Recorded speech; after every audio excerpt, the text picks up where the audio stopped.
Greetings everybody and welcome to Madrid Ball. I hope you all are doing good. Real Madrid have once again snatched victory from the jaws of defeat. We conquered Mestalla against a gritty and determined Valencia side. It's just like the game against Inter Milan. If you don't take your chances, if you don't kill off Real Madrid, if you just provide them a small opening to come back in the game, you better be aware because Real Madrid will make you pay. It's just in the psychology of the players. We keep going until the final whistle, until the final moment. We back ourselves to get the goals, and that's exactly what we saw. It was late and it was great from the Los Blancos, and yes, we again didn't convince, but considering that Valencia have always been a tough opponent to deal at Mestalla, considering that there was a hostile crowd backing the Los Che, we were still able to secure all the 3 points away from home. We even managed to get a lead at the top of the table, and that is why we can be pretty satisfied about the victory that we got yesterday. So in this video we will do the post-match analysis of Valencia versus Real Madrid. We'll talk about the standout performance of the game, and without further ado, let's get started.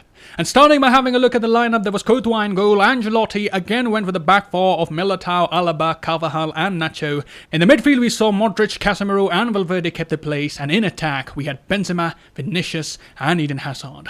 And before doing the analysis, let's quickly do the shout out. We do have a winner today. Mr. Ihim predicted 2-1 in favour of Real Madrid, and I congratulate you for the correct prediction. But moving on, let's talk about the lineup. Ancelotti again decided to use Nacho in the left back position, and although Ancelotti hinted that we may be seeing a few changes in the lineup, but this was literally the same team that faced Inter Milan, and the obvious decision of Hazard replacing Lucas Vasques in the lineup is something that we all saw coming. He was playing in the number 10 role, he was getting involved in the link-up play, he was dropping deep, almost having a free role in the side, and truth to be told, there were some good moments in the first half. He was the player with the most number of key passes in the game, and I especially like the move in the 13th minute where Hazard got at the end of a nutmeg pass from Vinicius. He did a Rabona to set himself up for the shot, but unfortunately his shot was blocked by the Valencia man. But talking about the first half in general, it was an even half of football, or rather I'd say Valencia maybe had the upper hand in the half. There were many instances where Valencia were pinning back Real Madrid. Have a look at the instance. Real Madrid was set up in the 4-4-2 formation to tackle the pressure from Valencia, and once again Thibaut Courtois had to come up with some crucial saves in the game.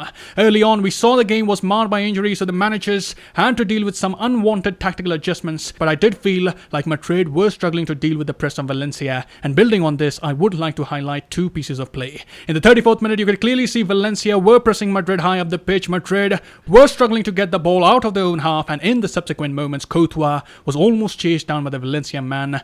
It could have been an embarrassing moment, but Courtois nicely dealt with the press over there. And the second instance, there was also a moment in the 44th minute where Modric was completely surrounded by Valencia players. He was not given any room to make a pass near the halfway line, and the only option he had was to take a few steps back and reassess his passing options. And you could clearly see that Real Madrid were getting frustrated. They didn't dominate the middle as you would expect. Carlos Casemiro, he had a very poor showing yesterday. He made some unnecessary fouls. He lost possession 9 times in the game. Both Casemiro and Modric had a tough time getting into their stride. Just before the halftime whistle, in the 48th minute, Valencia had managed to get the ball off Modric, and he clearly looked frustrated there. He was a bit flustered, and it was an odd sight. You don't really see Modric getting much aggressive, but Valencia did a good job on the Real Madrid midfield.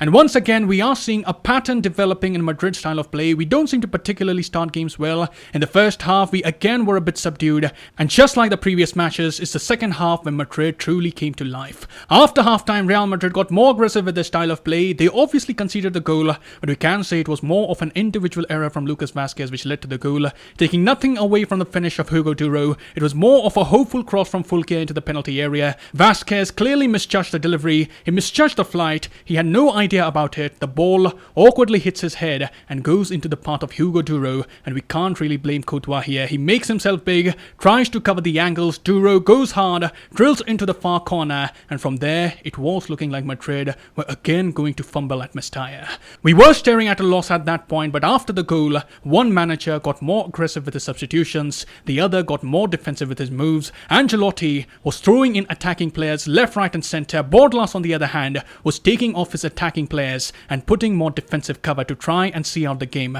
and I think at the end of the night it was the attitude of Valencia that prevented them from getting all the 3 points. They got defensive, they were solely focusing on sitting back and clearing the lines. They were getting the men behind the ball. Had they been a bit more aggressive and had they continued to play the way they had played in the first 70 minutes, maybe they could have tested Courtois more often and they could have created more chances, but Bortlas decided to sit back. He wanted to protect his lead and that was always going to be a tough task against a team like Madrid. We had so many attacking players, many having fresh leg. Rodrigo, Jovic, Camavinga again, he looked so mature coming in the second half. He was getting involved both offensively and defensively. It was almost like Madrid had more control once he took over in the midfield, but again, it were the regular heroes of Madrid who stepped up in the game.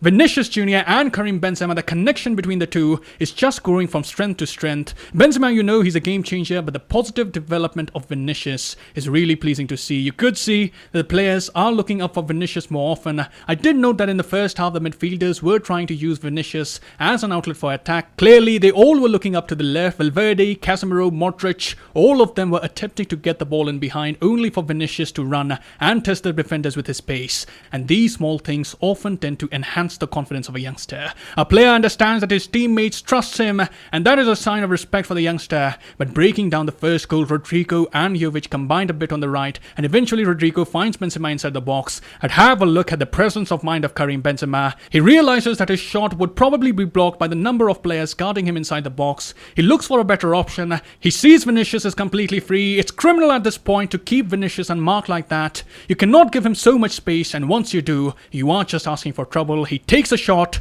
There was a deflection to wrong foot the keeper, and Vinicius Jr. comes up with another crucial goal in the dying minutes of the game. It was a game changer, and just from that moment, you knew Madrid were going to give their all to get the winner. Real Madrid do not have the mentality of settling for a draw. Madrid went for the kill, and Vinicius and Benzema combined one more time.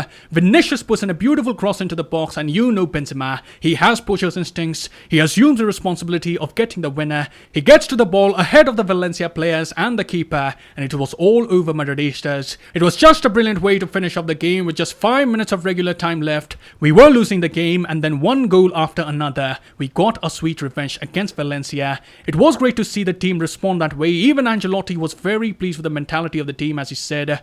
We didn't win because of our quality. We won because of our spirit. We fought to the end and stayed fresh in our mind until the end. I have quite a young team and they are doing very well. We still need to improve aspects like the defensive side of things, but I think we'll achieve this thanks to the spirit.